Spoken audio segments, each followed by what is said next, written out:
श्रीकांत शिंदे यांनी ठाकरे बंधूंवर निशाणा साधला। मराठी माणसासाठी काय केलं असा प्रश्न विचारला।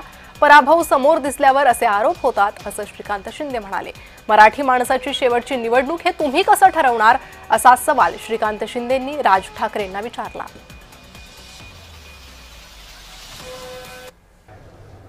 आता जे बिहारमध्ये यांनी केलं, जे बाकी ठिकाणी हे करतायत, तशाच प्रकारे महाराष्ट्रामध्ये सुरू आहे। आणि मला वाटतं जेव्हा पराभव समोर दिसतो तेव्हा हे सगळे कारणं जे आहेत हे समोर येत असतात।